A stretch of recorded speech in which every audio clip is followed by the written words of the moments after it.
there. Mr. Bowers, thanks for coming on. We appreciate it. Good. How's that forecast looking? Talk about bus stop forecast situation this morning. It's all real. It's at the bus stop. Make sure the kids got the umbrellas at the bus stop because there may be a few showers out there. As we check around the area this morning, it's a little foggy in a couple of spots. We're talking about visibility less than 2 miles in places like Lancaster and South Carolina. Shelby has about 2.5 mile visibility, about the same at Rockingham. So not really any major issues with fog, Rock Hill and Chester. Some rain out there this morning. That would be the issue in many neighborhoods, but it's much needed rain as far as the dry weather that we've had week after week. So we have some light rain showers from Charlotte northbound. If you go over towards Matthews, Unionville, Weddington, all the way down to Jackson, over towards Marshville, Highway 74, up towards Mint Hill, a little bit heavier precipitation. So you encounter some showers out there this morning. We'll expand the view and show that the heaviest rain once again is really south of Interstate 85. The heaviest rain is in the Palmetto State. And see, everything is basically tracking from west to east. Once you get over towards areas around Union County, North Carolina, into Anson and Richmond County, some heavier rainfall there. And then you get into the mountains. That's where there's no rain at the moment. In places like Jefferson and Boone, the heaviest rain once again is south of here. And if you got travel plans this morning, maybe headed down into South Georgia or in North Florida, that's where there's some storms. Even had some tornado reports down there, but we're not looking at any severe weather threat here.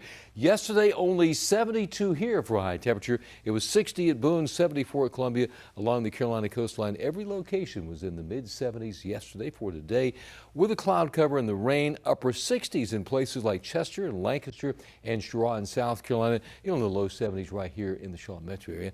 At the moment, we're 60 in the Queen City, 53 at Boone, 59 at Rock Hill, over at Albemarle, 58 degrees with some light rainfall over there. Futurecast rain is gone and out of here today. Clouds move in tomorrow, and we get into Saturday morning early. You could see some shower activity. This is around 5 a.m. from Lincoln across Charlotte metro area. So scatter about the area anytime between about 4 and 9 Saturday morning. We'll see the shower activity. Then by the afternoon, we'll a little sunshine. So today showers, another round of rain on Saturday. Then we got dry weather from Sunday all the way into the middle of next week. Here's the big picture. Once again, the southeast, the Carolinas, Georgia and Florida, and in the upper Midwest, getting some shower activity there. As far as our rainfall totals, all heavier south of here, about 1.5 inches at Lancaster between now and Saturday afternoon. 72 yesterday. The average high is 75 this time of the year. Here's that guy roofing 7-day forecast. Warming up to the 70s tomorrow, about 78 for high temperature. Rain Saturday morning, Sunday dry in upper 60s, and we're in the 60s all of next week, Monday, Tuesday, and again on Wednesday. That's the weather.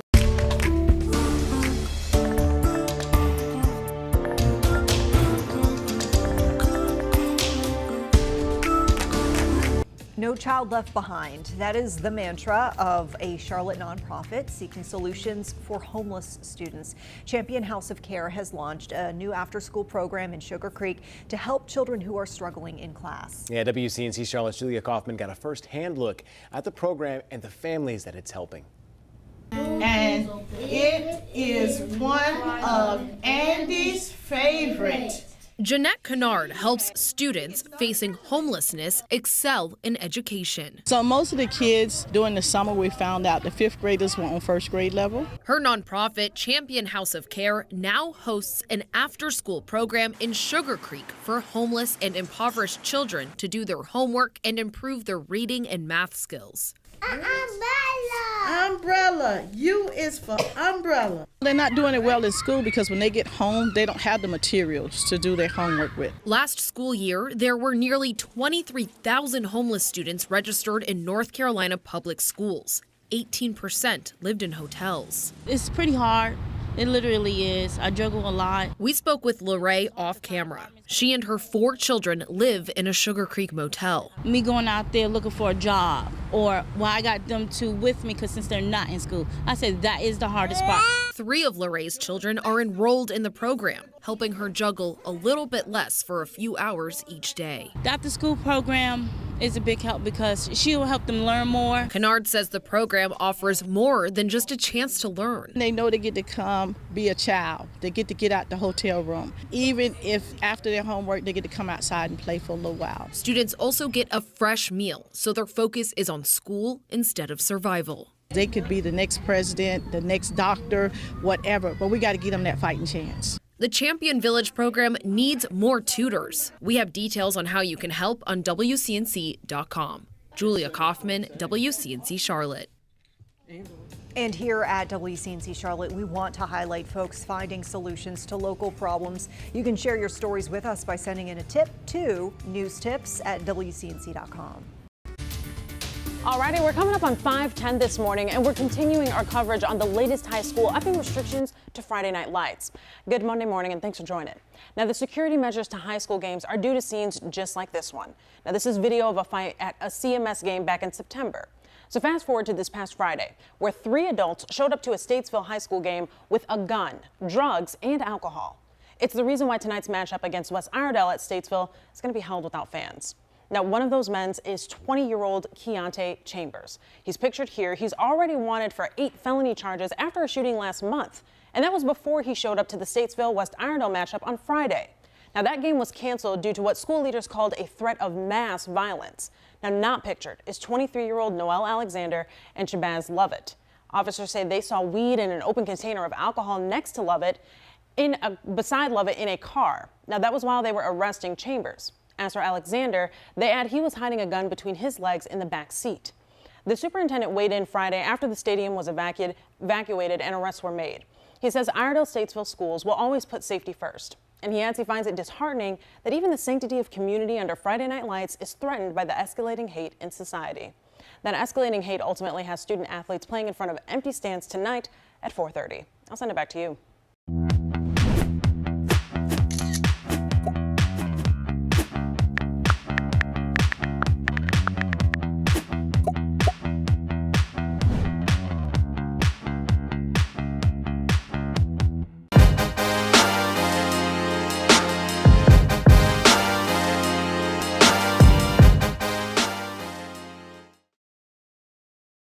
October has many of you getting out the fall decorations, which means plenty of pumpkins and gourds around.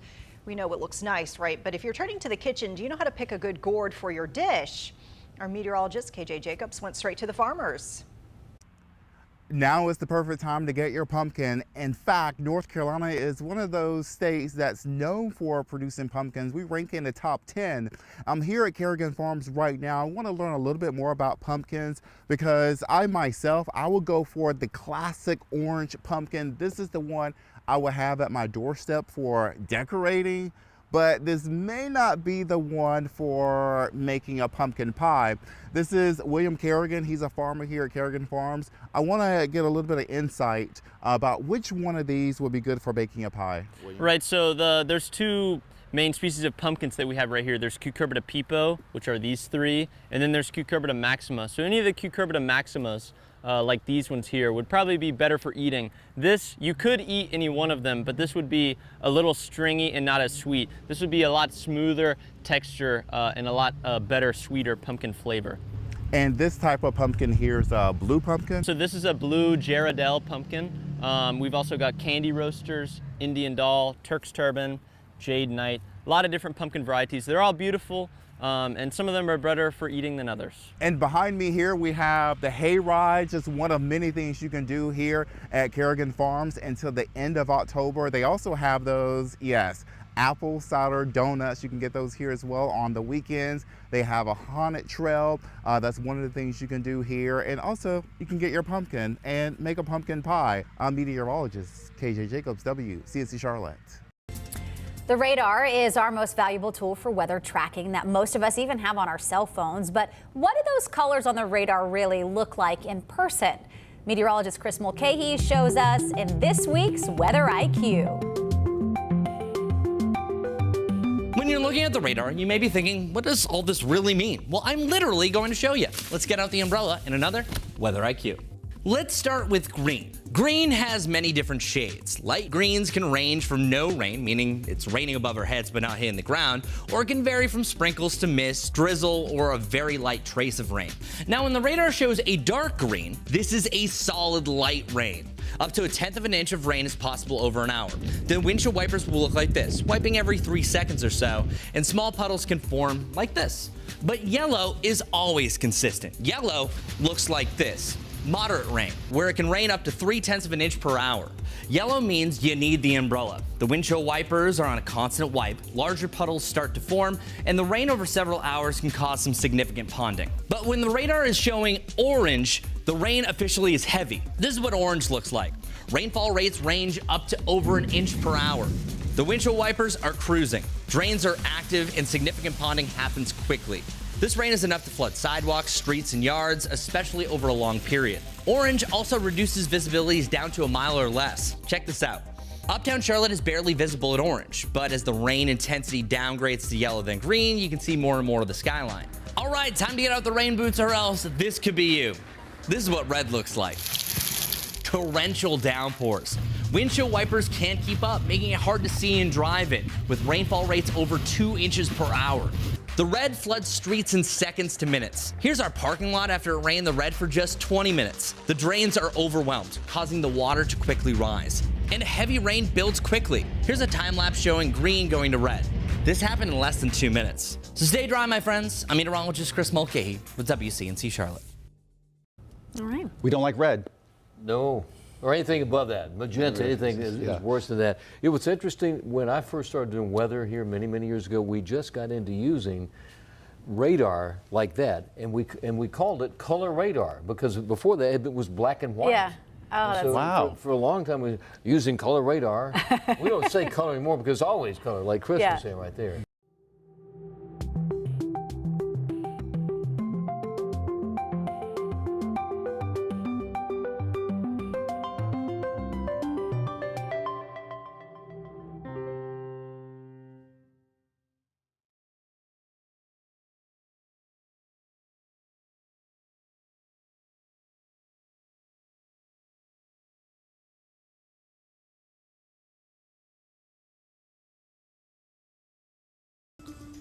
Curbing crime in Mecklenburg County is proving to be a challenge with a growing number of repeat offenders.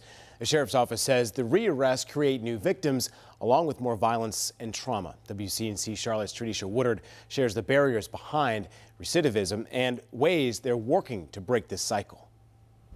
At 26, I entered the system, and then I got out at 41. Chablis Dandridge knows firsthand what it's like to lapse back and forth, standing on either side of these bars. I'm actually a repeat offender. I spent a lifetime in and out of incarceration, dealing with post-release supervision, probation, things of that nature. It's a vicious cycle Dorian Johnson, the detention program director, has been working to break. We have a national 67.5% rearrest rate within 3 years. 83% within 9 years. If we don't correct those behaviors inside of the Department of Corrections, it's a deficit for all of us. He says the goal is to close the revolving door. And while they have many programs to help folks while inside, it's the barriers outside that lead many offenders right back where they started. When a person's released, their basic needs are not taken care of.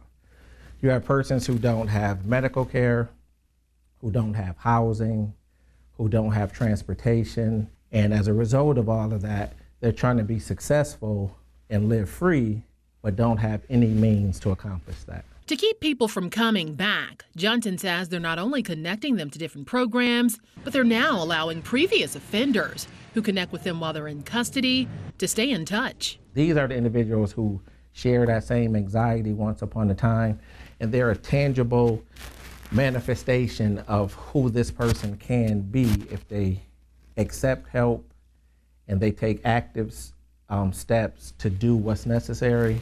For peer support specialists like Dandridge, it's a personal mission. I kept doing the same thing, expecting a different result. After serving a 13-year sentence, he now serves as an example, all in hopes of giving people the power and strength to rewrite their endings. All they need is to know that they have a place and that people are going to accept them and receive them for their true value. Tradisha Woodard, WCNC Charlotte. During this Hispanic Heritage Month, WCNC Charlotte is shining a spotlight on the voices and stories within our Hispanic and Latino communities. Today, we're hearing the journey of a local woman who once battled a language barrier and then turned to ESL courses for guidance. Wake Up Charlotte anchor Sarah French shows us how these lessons have helped her thrive and even get back to her new home.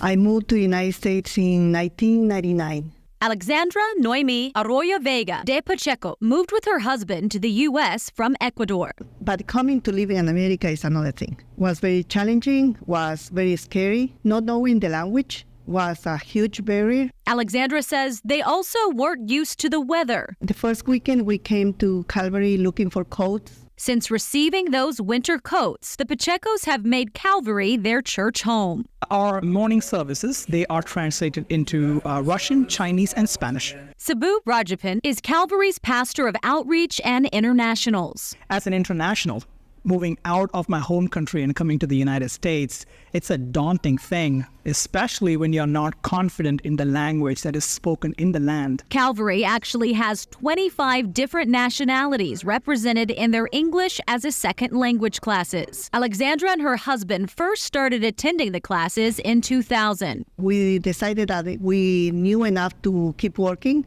and we needed to make money, so we left. But after encouragement from her son, she's now back in the classes, honing those English skills. Many Americans think that because we don't speak properly, we are ignorant.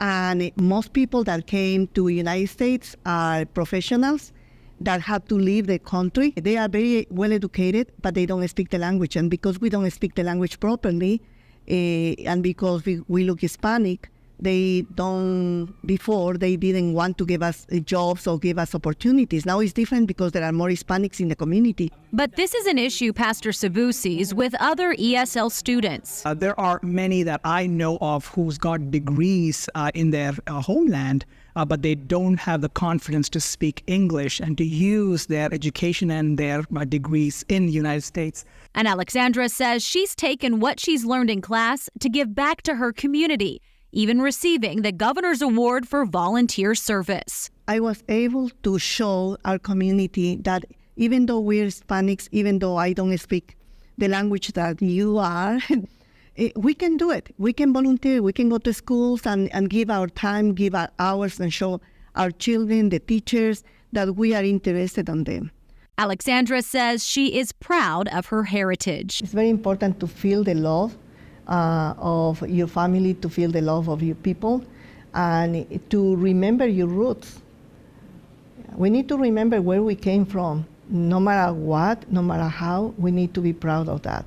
For WCNC Charlotte, I'm Sarah French. An inspiring message there. By the way, if you're interested in taking English as a second language class, that information is on our website, WCNC.com, and inside our WCNC Charlotte mobile app. Pastor Sabu says, by the way, they're at full capacity right now, but the next registration date will be in December. It's not too far away. Good. How's that forecast looking? Let's talk about bus stop weather forecast. situation this morning. It's all real. It's at the bus stop. Make sure the kids got the umbrellas at the bus stop because there may be a few showers out there. As we check around the area this morning, it's a little foggy in a couple of spots. We're talking about visibility less than 2 miles in places like Lancaster in South Carolina. Shelby has about 2.5 mile visibility, about the same at Rockingham. So not really any major issues with fog, Rock Hill and Chester. Some rain out there this morning. That would be the issue in many neighborhoods, but it's much needed rain as far as the dry weather that we've had week after week. So we have some light rain showers from Charlotte northbound. If you go over towards Matthews, Unionville, Weddington, all the way down to Jackson, over towards Marshville, Highway 74, up towards Mint Hill, a little bit heavier precipitation, so you encounter some showers out there this morning. We'll expand the view and show that the heaviest rain once again is really south of Interstate 85. The heaviest rain is in the Palmetto State. And see, everything is basically tracking from west to east. Once you get over towards areas around Union County, North Carolina, into Anson and Richmond County, some heavier rainfall there. And then you get into the mountains. That's where there's no rain at the moment. In places like Jefferson and Boone, the heaviest rain once again is south of here. And if you got travel plans this morning, maybe headed down into South Georgia or in North Florida, that's where there's some storms Even had some tornado reports down there, but we're not looking at any severe weather threat here. Yesterday, only 72 here for a high temperature. It was 60 at Boone, 74 at Columbia. Along the Carolina coastline, every location was in the mid-70s yesterday. For today, with a cloud cover and the rain, upper 60s in places like Chester and Lancaster and Cheraw in South Carolina. In the low 70s right here in the Charlotte metro area. At the moment, we're 60 in the Queen City, 53 at Boone, 59 at Rock Hill, over at Albemarle, 58 degrees with some light rainfall over there.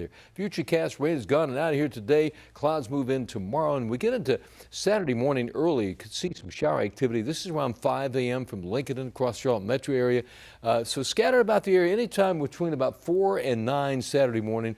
We'll see the shower activity. Then by the afternoon, we'll move a little sunshine. So today showers, another round of rain on Saturday. Then we got dry weather from Sunday all the way into the middle of next week. Here's the big picture. Once again, the southeast, the Carolinas, Georgia, and Florida, and in the upper Midwest, getting some shower activity there. As far as our rainfall totals, all heavier south of here, about 1.5 inches at Lancaster between now and Saturday afternoon. 72 yesterday. The average high is 75 this time of the year. Here's that guy roofing 7-day forecast. Warming up to the 70s tomorrow, about 78 for high temperature. Rain Saturday morning, Sunday dry in upper 60s, and we're in the 60s all of next week, Monday, Tuesday, and again on Wednesday. That's the weather. At WCNC Charlotte, we really want to make a difference. We have tools like Verify and Where's the Money to really listen to viewers and see what they're struggling with, whether that's trying to get money that you deserve or answering a question that's confusing you. We're not the experts, we're interviewing the experts. And that's why we want to bring it to you so you can see the facts, how we check them, and how we get the answer.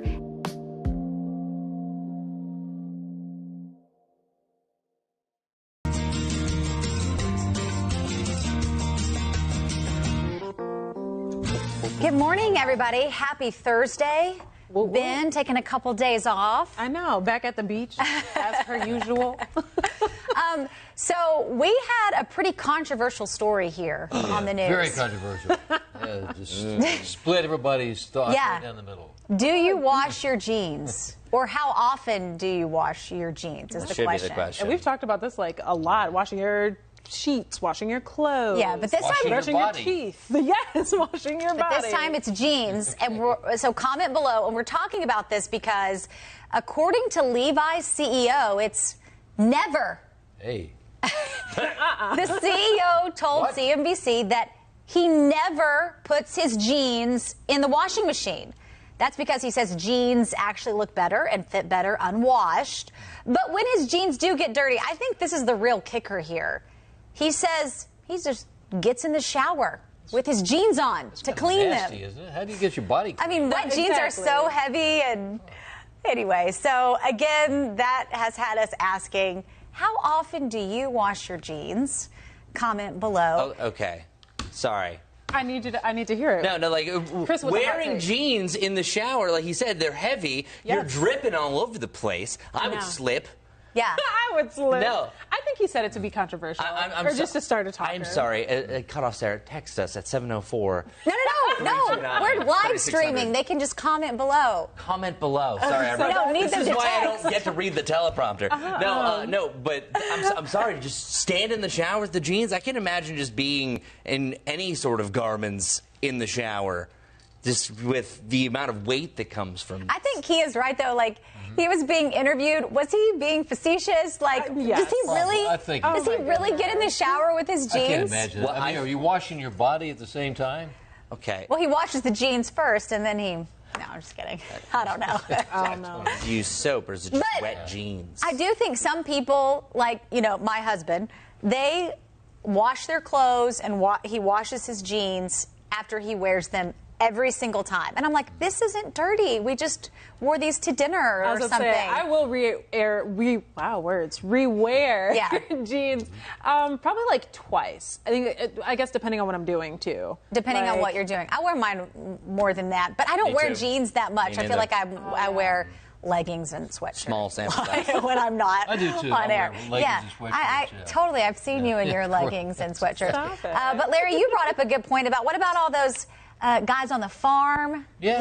You're out there working in the you know what. Yeah. And you're down in that you know what, and you don't wash You know what out of your jeans? Well, I don't know. I think even with that, you can still go a few times because they're just going to go out and get dirty again. Yeah, but That's true. Yeah, but It's you're like- going to stink right away anyways. Like a painter. Well, I mean, they have like their clothes that they use for painting, paint all over their true. shoes But the paint and don't- pants. It's not, you know what. That's garment you That's true. put down That's over. true. You know, that's Yeah. over what you have on. Yeah. We're getting some comments. Hank saying, I don't think I have a set rule for how often I wash them. Probably after 3 or 4 wears, unless they get excessively dirty or sweaty, then it's straight to the laundry. Yes. John Kelly saying at least once per week. Okay. And Melissa saying every time I wear them, but I don't put them in the dryer. Oh, okay. Because dryer, Yes. sometimes they shrink them sometimes. They Which take sometimes out the you color. want. Yeah. Oh, well. Because I feel like some jeans, you know, the more you wear them, they stretch out. This is true. And they're not Okay, like the yeah. original the size. original, like, slim fit. So then you They don't fit as well. you stick them in the dryer and then Boom. that's right. Exactly. You're ready to go out in your skinny jeans again, which evidently are, according to the young kids, out of style now. Yes, it's the mom jean era. Yeah, The mom jean I have a era. pair of skinny jeans. It's only because I've become larger and I haven't started getting away with them. They became skinny jeans after a while. Okay, But- so I'm not gonna lie. I looked up the website Okay. because I was like, "There's no way, like, the Levi's never washing your jeans." Okay. Okay, but they said something that I thought was odd. So they said every 10 years. Wash your jeans? Oh. Do you have I still jeans have that questions. long? I do, and I need to clean mine out.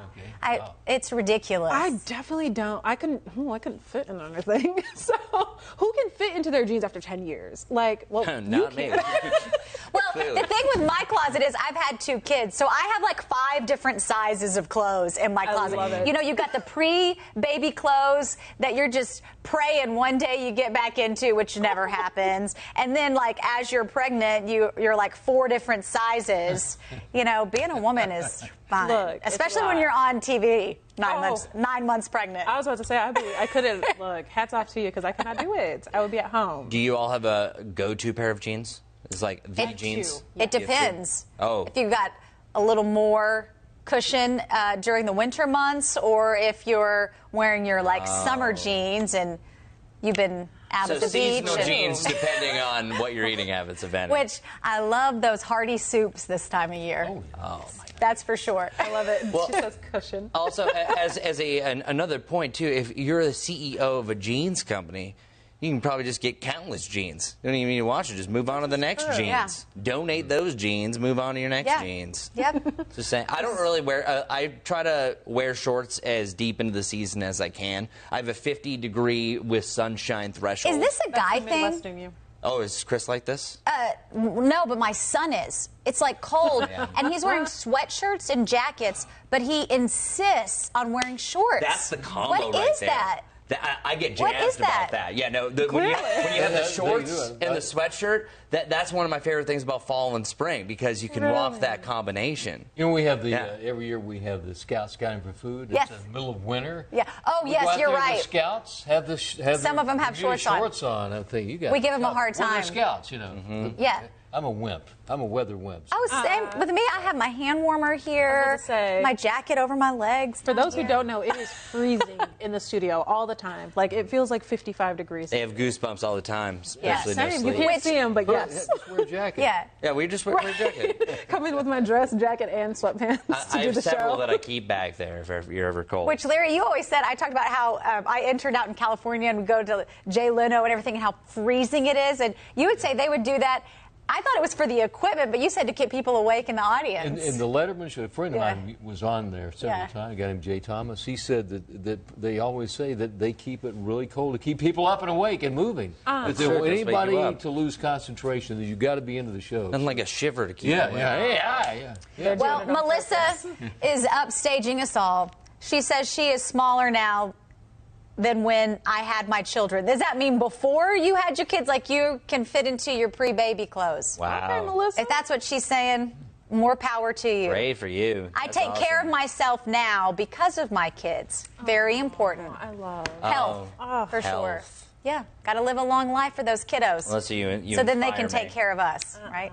I'm Then you can pass your jeans down. I'm gonna fit into my my skinny jeans. Yes. That's one of my goals. All right. Yeah, because this is my only. These jeans were the ones I actually spent money on, where it has like a pattern on the pocket. Oh. That's how you know. Yeah, this is like stitching. Why are you wearing jeans with pattern on the pocket? Is you not supposed to do that? I mean, not me personally, but... Not me personally? I was like... What about the bejeweled ones on the back? Don't do that. Yeah, well, they're bejeweled as well. Yeah, no, they sequins down the sides. I wore those to the country concerts with my cowgirl hat and boots. It's jeans. Y'all can keep those buckled jeans. I'll wear them tomorrow. All right. Sequins for days. Meetings with the Prime Minister, with President Herzog, with the ministers in Israel's newly formed national emergency government. We discussed in detail what Israel needs to defend itself, its people, and how the United States can help to meet those needs. We're delivering on those needs as we speak, and we will work closely and swiftly with Congress to meet them as they evolve. This afternoon, I met with families of American citizens that Hamas has killed or taken hostage. The enormity of their anguish, their loss, is immeasurable. For the families of the missing, there's an unrelenting agony of not knowing the fate of their loved ones, something that I don't think most of us can truly understand, truly contemplate if you're not in their shoes. No one should have to endure what they're going through. There's so many families like them. The United States is one of more than 30 countries where family members, friends, entire communities are being forced to go through this wrenching experience because of Hamas's disdain for human life and basic human dignity. We're doing everything we can to secure the release of the hostages, working closely with our Israeli partners. I brought with me to Israel our Deputy Special Representative for Hostage Affairs, Steve Gillen, who joined my meetings with the families and will stay on the ground here to support the efforts to free their loved ones. I also had a chance to see up close the genuinely inspiring solidarity of the Israeli people in the wake of Hamas's attacks. When I visited one of the many sites where citizens have swiftly organized efforts to collect, to sort, to distribute donations to those in need, including many families who've been displaced from the south. I had a chance to meet with some of the volunteers, several of them dual U.S.-Israeli citizens. One young couple told me how they narrowly escaped with their own lives when Hamas terrorists attacked the Supernova Music Festival. They told me about their friends who were not fortunate, who were killed at that festival. Others taken hostage or still missing. In our time here in Israel, everywhere we've gone, we've met people who've been touched in one way or another by Hamas's bloody hand. A loved one, a friend, a classmate, a neighbor, a colleague, killed, maimed, missing. We encountered a nation knit together by grief, but also a nation united in resolve. The United States shares that resolve. We stand shoulder to shoulder with the people of Israel. From here, I'll go on to Jordan, where I'll meet with His Majesty King Abdullah and with Palestinian Authority President Abbas. And then over the coming days, we'll visit with leaders in Saudi Arabia, the United Arab Emirates, Egypt, and Qatar. Across each of these engagements, we'll continue pressing countries to help prevent the conflict from spreading and to use their leverage with Hamas to immediately and unconditionally release the hostages. We'll also discuss how we can continue to make real our affirmative vision for a region that's more peaceful, more prosperous, more secure, more integrated. And in fact, that is the choice. And the choice in some ways has been made even more stark by the actions of Hamas on Saturday. One path forward is a region that comes together, integrated, normalized relations among its countries, people working in common purpose, to common benefit, more peaceful, more stable. Then there's the path that Hamas has shown in stark, clear light: terror, destruction, nihilism. The choice could not be more clear. We know the choice that we're making, our partners are making. We have work to do to carry it through. In all that I did today, I was supported by an exceptional team here in Israel. It's been doing crucial work in incredibly difficult conditions, led by a remarkable chargé d'affaires, Stephanie Hallett. Stephanie's doing an extraordinary job. We also look forward to welcoming our future ambassador, Jack Lew, to Israel. As many here know, Hamas launched its attack on Simchat Torah. This is the day that Jews celebrate finishing the reading of the Torah. This Saturday, Jews around the world will chant the first words of the book of Genesis. They'll read that in the beginning, there was darkness, and then there was light. That the first person was alone until a partner joined them. I'm standing here today alongside our Israeli friends and all those who reject terror to help find the glimmers of light, even in this moment of deep darkness, and to make clear that as long as there's the United States, Israel will never be alone. With that, happy to take some questions. First question goes to Sean Tandon with AFP. Thank you, Mr. Secretary. Good evening. Can I just ask you to begin with?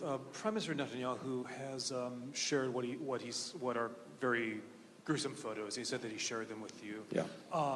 I know they're very disturbing to look at, but I wanted to see, first of all, what your reaction was to those. And if I may, while understanding and acknowledging the great suffering that's been experienced by Israelis, there's a lot of concern in some quarters about the situation in Gaza as well. People looking for food in light of the cutoff. Was that discussed at all in terms of the humanitarian situation in Gaza? Was there any call for easing some of these conditions or for restraint as we expect a ground offensive? And if you allow me, just one thing that's been reported just recently. There was a report in the Washington Post that the United States and Qatar have decided to slow down or suspend the access that Iran has to the $6 billion that's been put in a special account. Could you say if this is accurate, and if it is, could you explain whether this is a slowdown or something more formal than that? Thanks very much. Great. Thanks, Sean. So we did see photographs, videos that the Israeli government shared with us. Some I think has actually already been seen in public media. Others were new to me, and I think new to our team. It's hard to find the right words. It's beyond what anyone would ever want to imagine, much less actually see and, God forbid, experience. A baby, an infant, riddled with bullets. Soldiers beheaded. Young people burned alive in their cars or in their hideaway rooms. I could go on, but it's simply depravity in the worst imaginable way. It almost defies comprehension. And as I've been saying, to me, in the most immediate future, harkens back to ISIS and some of the very things we saw when it was on its rampage that thankfully was stopped. So I think for any human being to see this, it's really beyond almost anything that we can comprehend, digest. And I just add that when you see this, you try to imagine, maybe not try, you can't help but imagine yourself, your family, your loved ones, your friends in that situation, in that predicament. And maybe the best word for it for me is overwhelming. I think what it's done is, as I said, united a country in profound grief, but also united a country in resolve. And it's imperative that the rest of us share that resolve. I said this earlier. This is a moment for moral clarity. This is a moment where everyone needs to make clear that there is revulsion, disgust, and a determination not to allow this to go forward. So, images are worth 1,000 words. These images may be worth 1,000,000. On the humanitarian situation in Gaza, I think it's first important to remember a fundamental issue that makes this complicated. Hamas continues to use civilians as human shields, something that's not new, something that they've always done, intentionally putting civilians in harm's way to protect them, to try to protect themselves or protect their infrastructure or protect their weapons. So that's one of the basic facts that Israel has to deal with. And of course, civilians should not be used in any way as the targets of military operations. They are not the target of Israel's operations. We did discuss ways to address the humanitarian needs of people living in Gaza, to protect them from harm while Israel conducts its legitimate security operations to defend itself from terrorism and to try to ensure that this never happens again. We also talked about possibilities for safe passage for civilians who want to leave or get out of the way in Gaza, and that's a conversation, a discussion that we will pursue in the coming days, including with some of the countries that we'll be visiting. So this is important, and this is an area for focus. With regard to the $6 billion, first, again, it's always worth repeating the facts because, unfortunately, the facts get lost along the way. The money that Iran accrued in bank accounts, in this case in South Korea, for the sale of its oil was done pursuant to an arrangement established by the previous administration, the Trump administration. None of the funds that have now gone to Qatar have actually been spent or accessed in any way by Iran. Indeed, funds from that account are overseen by the Treasury Department, can only be dispensed for humanitarian goods, food, medicine, medical equipment, and never touch Iranian hands. We have strict oversight of the funds, and we retain the right to freeze them. Next question goes to Gil Tamery with Channel 13. Mr. Secretary, thank you very much. Gil Tamery, Channel 13 as well. The President compared rightfully Hamas' horrendous massacre to ISIS. Can you provide assurance to Israel that the Biden administration will not attempt to halt Israel's effort until the goal of eliminating Hamas from Gaza is completely achieved, regardless of how long it may take? And with your permission, second question, if Hezbollah opens a second front in the north, can we expect that, if needed, the U.S. will use its military assets in the region to fight against Hezbollah together with the IDF? Okay. Thank you. With regard to the first question, the President's been very clear. I've been very clear. We stand with Israel. We stand with Israel in its determination to defend its people, defend its country. We stand with Israel in its determination to do everything possible to ensure that what happened on Saturday never happens again. And in that determination, we are, of course, as you know, providing assistance as requested by Israel for its efforts. That will continue, and we're working closely with Congress to make sure that Israel has what it needs to do what it must. With regard to the second front, as I mentioned earlier, it's our determination and that of Israel as well that there not be a second front or a third front. And we are working as hard as we can, working with other partners in the region to try to ensure that that's the case. The President has also been very clear, President Biden. He's been very clear that no one, state or non-state actor, should try to take advantage of this moment. And he's backed up that warning with the deployment of our largest carrier group, the Gerald R. Ford, as well as, again, making sure that Israel has what it needs and that we also have appropriate assets in place. Beyond that, I'm not going to speculate on future events. For the next question, Ed Wong with the New York Times. I thank you, Secretary Blinken. Many people have likened the horrendous violence by Hamas to the attacks of 9/11 in the U.S. As you know, the U.S. earned lots of goodwill after those attacks, and there were many expressions of solidarity for the U.S. from around the world. But soon afterwards, the U.S. squandered that goodwill when it began its invasion of Iraq.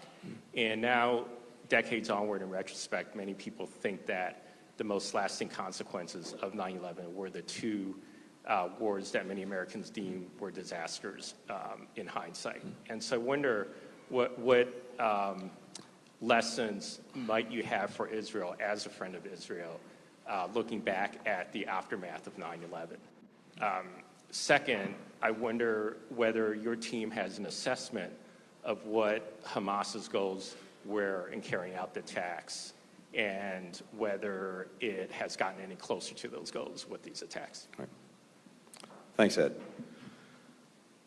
First, let me say this with regard to 9/11.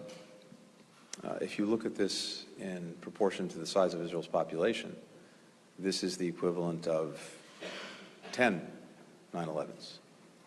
That's how big and how devastating this attack has been. And of course, each of these situations is very different. And it's important to keep that in mind. Of course, we're always trying to draw the lessons from past experience, as they may or may not be applicable to what we or our partners are doing now. And of course, we are in very close conversation with Israel about the work it's undertaking, as I said, to make sure it can defend itself, defend its citizens, and to the best of its ability ensure that this doesn't happen again. Those are the objectives. And again, I'll leave the operational details to Israel and simply say again that as we have these discussions, we're looking at past experiences, including many past experiences more immediate to this challenge, including in Gaza and including in the region. With regard to the goals of Hamas, I think that is a question mostly on which I could speculate, but not give you any kind of clear, definitive answer.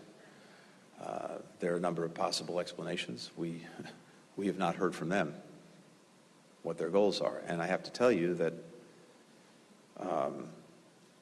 in many ways, the simplest explanation may be the most compelling. This is pure evil. There may be second or third order interests. For example, I've noted this before. We've been engaged, as you know, in trying to support and advance the possibility of normalization between Israel and Saudi Arabia and other countries that do not yet have normalized relations with Israel. Something that is very challenging, very difficult, but also very possible, and something that would have a profound effect on the region, on the countries in question, and on the region, a region that's been in turmoil for so many decades that through normalization, through greater integration, then has a path to much greater stability, much greater peace, much greater opportunity for everyone in the region. Now, who opposes normalization? Hamas, Hezbollah, Iran. I think that speaks volumes as well. And the final question goes to Christine Renawi with Al Arabi News.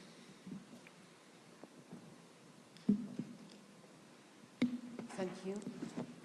Mr. Secretary, did you discuss with Netanyahu the need for Israel to commit to international law on their war in Gaza, and any more details about the humanitarian corridors in Gaza? And following on my colleague question, the spokesperson of the White House retracted President Biden's claim of seeing pictures of beheaded children. But today, you mentioned in your press conference about the babies slaughtered and the woman raped. Did you see the evidence of that? Thank you. Okay, thank you. To the first part of your question, I think you've heard the President address this. I've also addressed it in different ways, which is to say this. For democracies like the United States, like Israel, it's vitally important that we respect and follow international law, humanitarian law, the law of war as applicable, and it's a standard that we hold ourselves to, and it's a standard that we look to, including if and when we fall short of it.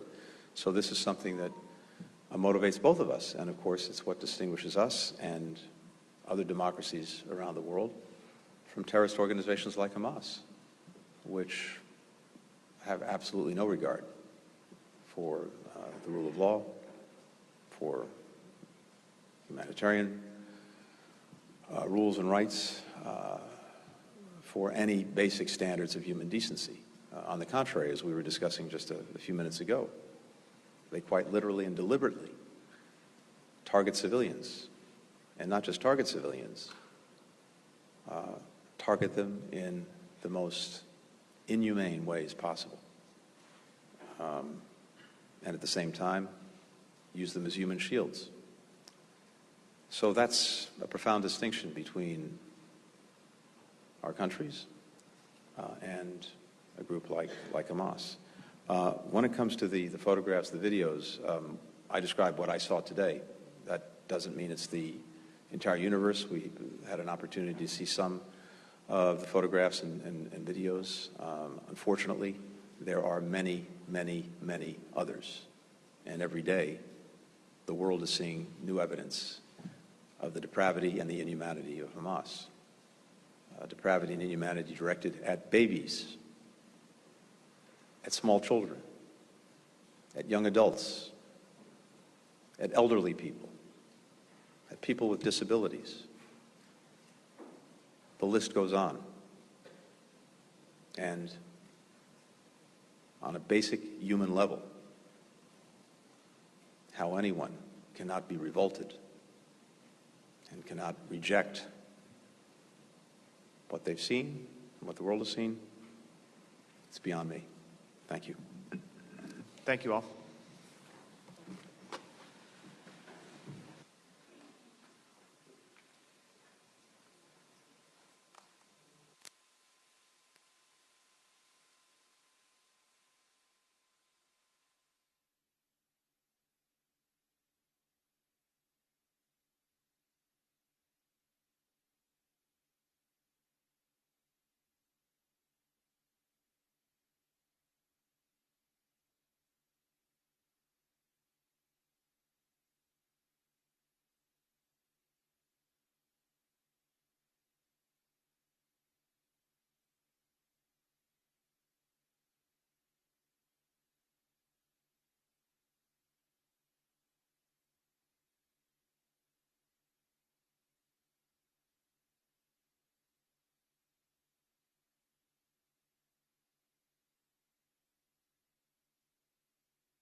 Well, today is Indigenous Peoples Day, and the Cherokee Museum right here in the Carolinas is making a big announcement. I got the chance to travel to Cherokee and hear about the progress that's being made and their goals for the future. The Museum of the Cherokee Indian is one of the oldest tribal museums in the country. Founded in 1948, the last time the museum had a major renovation was back in 1998, and now they're getting ready for another one, as well as a name change. It's a privilege and an honor to be on our ancestral homelands, and we feel fortunate every day that we do have that responsibility, but we want to make sure that folks, in the world understand that we are one people. With 3 federally recognized Cherokee tribes, Executive Director Shana Bushyhead Condell says the museum will now be called the Museum of the Cherokee People. For us, it's important to make sure that even though we are the tribal museum, we're the official repository of the Eastern Band of the Cherokee Indians, that all our stories originate here. We are of this place. We are all of this place. As Cherokee Nation, as United Gadua Band, and Eastern Band citizens, we are all of this place. With the new name, the Museum of the Cherokee People, they want this to be a home to all 3 tribes, but they want the 83,000 visitors to know that this is a museum of a living people. We're not just a natural history museum. We're not just a history museum. We're not just an art museum. We're all those things because we're trying to tell a story of a people that, we're still here. We're 1 to 2% of the population in the United States. Most Americans don't ever meet a Native person.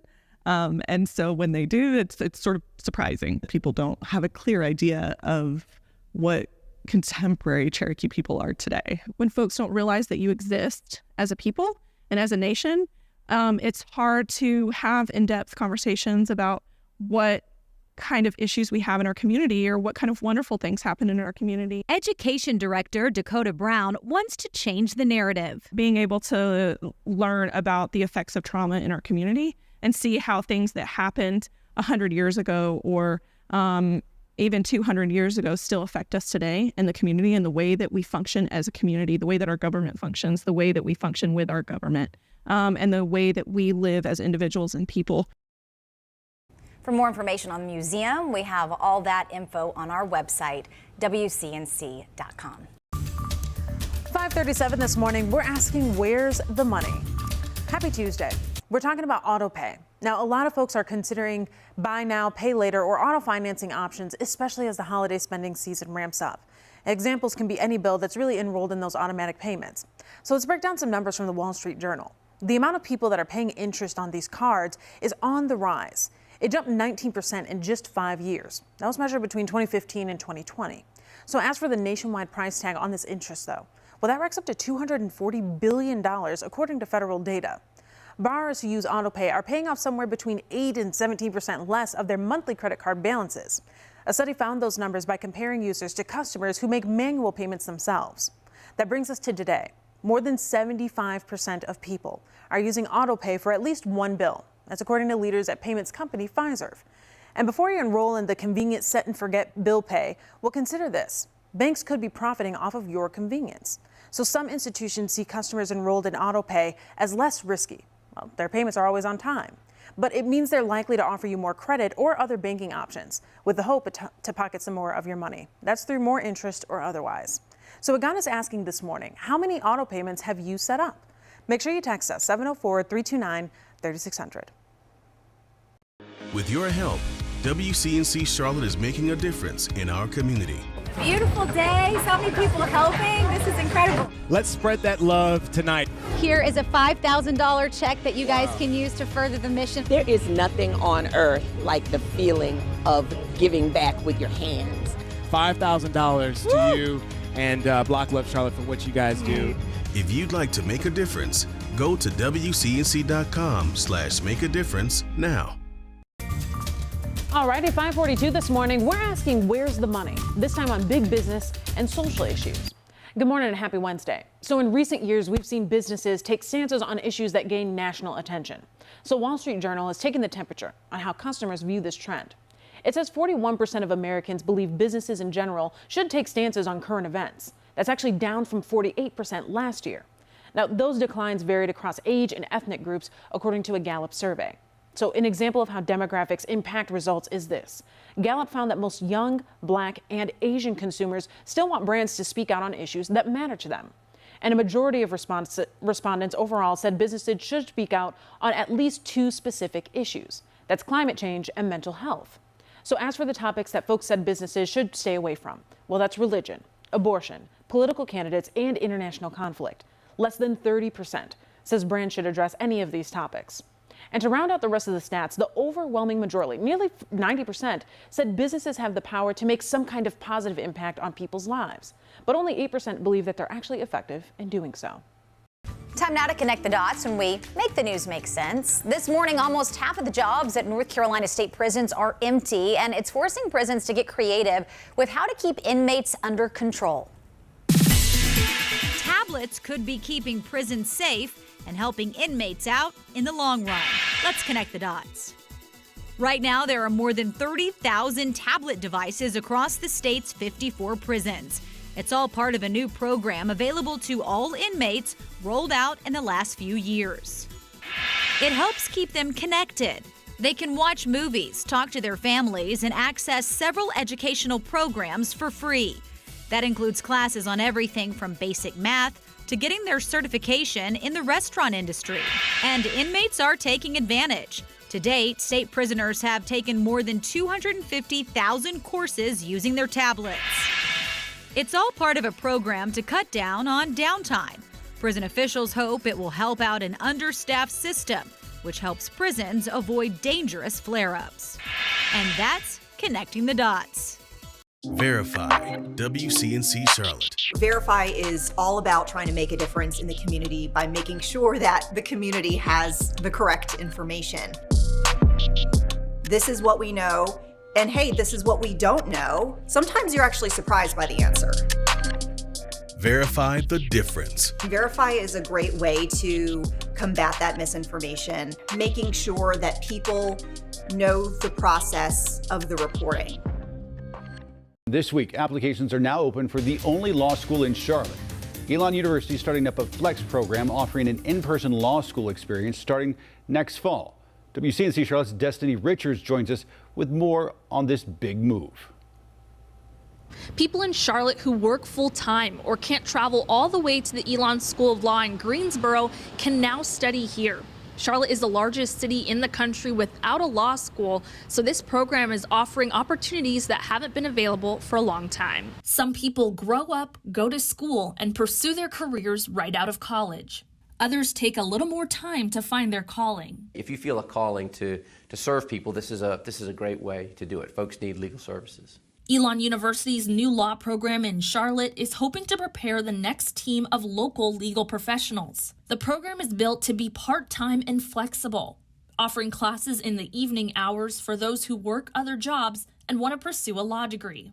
Elon School of Law Dean Zachary Kramer says an in-person experience is invaluable. There's new energy, there's opportunities for mentorship, creating pipelines for work. Applications are open as of this month. Pending approval from national law officials, the inaugural class in fall 2024 will be limited to about 35 students. We want to make sure that we can give our students lots of attention. Anyone looking to apply to the Elon Law Program can go on the official website to learn about the application process. There are also upcoming info sessions as soon as this November. The first information session is on Wednesday, November 15th from 6 to 7:30 p.m. There are 2 more information sessions next year in February and April. In South End, I'm Destiny Richards, WCNC Charlotte. Right now, though, let's talk about a big issue. In Mecklenburg County, on any given night, as many as 3,000 people don't have a place to sleep. And this is a crisis prompting local nonprofit, the Lotus Campaign, to seek solutions. That's right, WCNC Charlotte's Lexi Wilson joining us live now. And Lex, how exactly does this nonprofit help? Well, the Lotus Campaign puts people who are homeless into housing by removing barriers. It's something that at times seems impossible, especially if someone has a record. Homelessness has many faces and many stories. This is Mario Johnson. At times I felt like, just giving up, what's the use, because my situation wasn't improving. Johnson has been to prison for several charges, including robbery. His drug addiction started at 13, and before last year, he was homeless. I never truly had a place to myself. A place to himself, now possible. It was just like a gift that was dropped in front of me. Johnson is part of the Lotus campaign's landlord participation program. Lotus guarantees landlords rent. In return, they eliminate things like credit checks and employment records. Most of the residents that are coming through Lotus campaign on paper are not going to look as great. They might have spotty rental history, maybe poor credit. There could be an eviction. At the same time, they partner with social service groups to provide ongoing support for people like Johnson, who still works with Hope Haven, an organization helping people battle addiction. What we're all about is building a strong network of support and also getting rid of roadblocks to housing. Over the last 5 years, the Landlord Participation Program has housed more than 410 people in Charlotte. They've also supported over 200 lease renewals. The program has a 97% success rate, which means 97% of tenants go on to house themselves without support. He'll protect me. Johnson just re-signed his lease for another year in East Charlotte. Inside his home, a sign reads, "Don't quit." The Lord is my strength and my shield. He says he's grateful to be rebuilding his life with his family. Everybody deserves a second chance. And the Lotus campaign also tries to put their tenants in neighborhoods where they can gain upward mobility. Reporting live for WCNC Charlotte, I'm Lexi Wilson. 64 degrees, thick clouds right now through this camera. That's around Monroe. The clouds are thickest down to the southeast, but all of us soon are going to be seeing a much brighter sky before you know it. Really liking what we're looking at across the region. There's a lot more sunshine up in the mountains, but then soon, slowly but surely, we're going to get that cloud cover out of here. High temperatures, well, they should be around 75. That's exactly what they're going to do. So it might be cloudy in your neighborhood, but I guarantee it'll only get sunnier hour by hour. It's really this hour transition that we get out a good chunk of the clouds, and before you know it, it's going to be a super sunny rest of the day and a perfectly clear evening. We're talking about wall-to-wall sunshine, blue sky covering our skies as that sun is setting right around 6:53. So great for an evening out forecast, but it's a little bit chillier than what we had yesterday evening. Yesterday evening was near perfect. By the end of it, we're dropping down to the 50s, and likely we're going to see a big change overnight tonight. So dropping down to 49 degrees. Winds will be light. Skies will be mostly clear. So that's a big difference. This morning, we only dropped down to 60 degrees. Tomorrow, that's an 11-degree difference. So kind of a shock to the system. Have that heavier coat for tomorrow before our lows start to come back up. Where the warmest low that we're going to have over the next 10 days, this one right here. It's all that cloud cover. A warm front is lifting. That's going to keep us nice and warm on Saturday. But then after that, once the cold front that passes on Saturday into Sunday really takes hold, we're back down to the 40s, and we really don't let go of the 40s. Where now our average low is 52 degrees, so we have to get used to those lower 50s to a range of the 40s for the rest of October. I know. Now, tomorrow's forecast looks to be brilliant. We're not starting off with any rain. It's not going to be that gloomy start to the day. Instead, it's just going to be sunshine all day long. High temperatures in the upper 70s. This honestly is probably the best day that we have going forward, and also the warmest. But notice the end of this forecast, this little green bar, that's representing our rain chances starting to jog in. You're going to see some clouds start to take over by the end of your Friday, and our best chance for rain is Friday night heading into Saturday. Outside of that, you have an isolated chance on Monday and Tuesday, but likely staying dry. Here's what it looks like. This is 9 a.m. tomorrow. Once you get to the late afternoon, here comes that cloud cover where it's even going to turn overcast for some of us, where the day turns on us, but at least the majority of the day is filled with those Carolina blues. And then here comes the rain. Very spotty. This isn't as much rain as I think that we saw this morning for some areas, but there will be some pulses of some heavier rain showers. It looks to be scattered. I think it will be widespread from some locations, but it looks like you could have on and off rain for the duration of your Saturday. But then look at the morning compared to the afternoon. I think we cleared most of this out during the morning, and then we're waiting for this cloud cover to clear. But notice the time. That's 2 p.m. Some areas off towards the west have a better chance of seeing our partial annular eclipse. Now, the annular eclipse is really also known as the Ring of Fire eclipse. Did a weather IQ on this yesterday, where it's great from Oregon down to Texas. For us, we see 42% of the sun covered, which is still pretty cool, but just letting you know the clouds are going to be kind of a pain for that. Much cooler by Sunday, upper 60s, and then only the 60s and 40s through all of next week. WCNC Charlotte. Weather is a kind of science that you get to see and experience every day. And I think some people don't even realize how much it affects them. That weather has a huge impact on how it threatens your family, your livelihood, or your home. So I think it really is one of those defining things we do that really affects everybody in our community. See the difference. That process of giving you a warning ahead of time and keeping you and your family safe is really important to me because I live here too. It's my family, it's my friends, it's my neighbors. Frog out of your throat. Thanks, KJ. The Ola Charlotte Festival kicking off today in Uptown Charlotte. This year's event expected to bring in nearly 60,000 people. WCNC Charlotte's Miles Harris showing us the impact the festival is making for the Queen City. This year marks the 11th year for Ola Charlotte, an event